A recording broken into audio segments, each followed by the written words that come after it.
Assalamualaikum warahmatullahi wabarakatuh. Saudara-saudari sekalian, selamat datang di channel kami yang mengupas kisah nyata penuh hikmah dan pelajaran hidup. Dalam video kali ini, kami akan berbagi sebuah perjalanan spiritual yang penuh liku. Kisah seorang wanita yang dibelenggu masa lalu kelam hingga akhirnya menemukan jalan menuju cahaya Islam. Ini bukan sekadar cerita, tetapi sebuah renungan bagi kita semua bahwa kasih sayang Allah selalu hadir bagi hambanya yang mencari kebenaran. Mari simak hingga akhir dan semoga kisah ini membawa manfaat serta menguatkan iman kita semua. Bismillahirrahmanirrahim. Kita mulai kisah ini. Rahasia diri seorang mualaf. Aku telah beberapa kali menangani ruqyah untuk non-muslim, termasuk kisah yang akan aku ceritakan ini. Pasienku adalah seorang wanita Tionghoa. Ayahnya memeluk agama Konghucu, sementara ibunya seorang Nasrani. Kehidupan keluarga ini jauh dari harmonis. Setelah bercerai dengan suami pertamanya, ia menikah lagi dengan seorang Muslim, tetapi ia sendiri belum memeluk Islam. Latar belakang keluarganya penuh konflik. Ayah dan ibunya sering bertengkar hampir setiap hari. Hubungan antara anak-anaknya juga tak akur, sering berujung cekcok hingga perkelahian. Di tengah lingkungan seperti itulah kepribadiannya terbentuk. Suami keduanya yang kini menjadi tempat ia bergantung sering mengeluhkan kondisinya. Dia sering sakit-sakitan, kejang, bahkan sampai tidak bisa berjalan. Ungkap suaminya. Lebih parah lagi, ia memiliki sifat emosional, sulit diatur, dan sering mengalami kesurupan. Saya sangat tertekan, ujarnya dengan suara lelah. Hal yang paling mengkhawatirkan adalah ketika ia pernah kabur membawa mobil dalam keadaan tidak sadar. Yang lebih berbahaya, ia juga membawa bayinya saat itu. Suaminya mengundangku untuk datang ke rumahnya. Saat aku tiba, setelah beberapa menit berbincang-bincang, ia keluar dari kamarnya dengan dipapah oleh saudara perempuan suaminya. Wajahnya terlihat asing, sinis, dan dingin. Ada kesan ia tidak menyukai kehadiranku. Dalam hati aku berpikir, wanita ini benar-benar sulit didekati.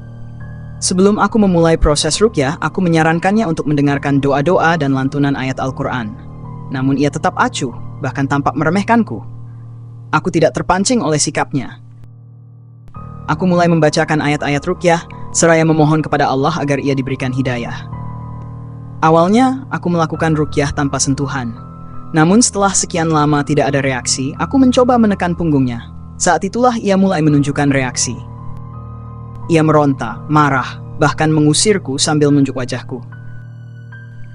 Aku tidak terpengaruh dan melanjutkan membacakan ayat-ayat dengan lebih keras. Tiba-tiba ia menutup kedua telinganya dan berteriak, "Diam!" Suaminya mencoba melepaskan tangannya dari telinga agar ia bisa kembali mendengar. Namun, mendadak suaminya mendapat tamparan keras darinya. Suaminya menahan diri, lalu aku melanjutkan ruqyah. Setelah beberapa waktu, tubuhnya terlihat lemas. Matanya redup, lalu ia tiba-tiba terhentak dan mendesis. Ia mengaku melihat bayangan berkelebat dan mencium bau melati serta kemenyan.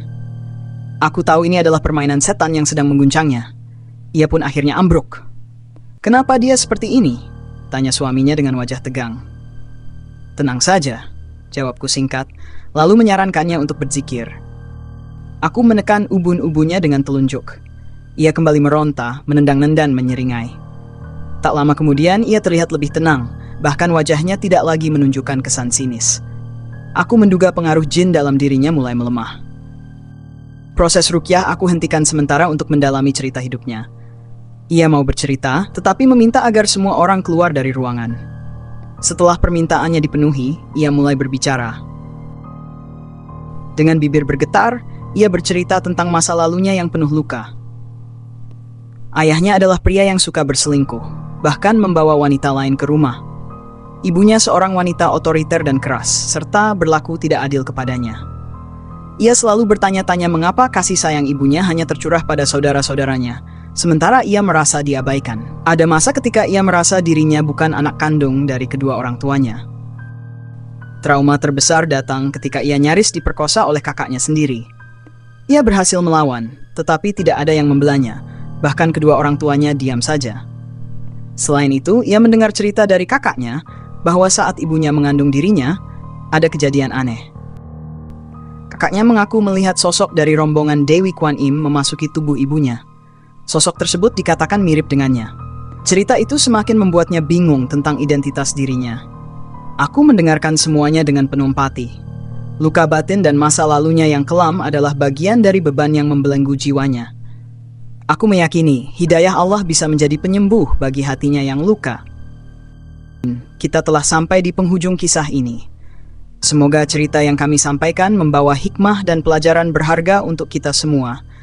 Bahwa jalan menuju kebenaran tidak selalu mudah, tetapi rahmat Allah selalu terbuka bagi hambanya yang tulus mencari. Mari kita jadikan kisah ini sebagai pengingat untuk terus memperbaiki diri, mendekatkan diri kepada Allah, dan menjaga hubungan baik dengan sesama. Terima kasih telah menyaksikan hingga akhir.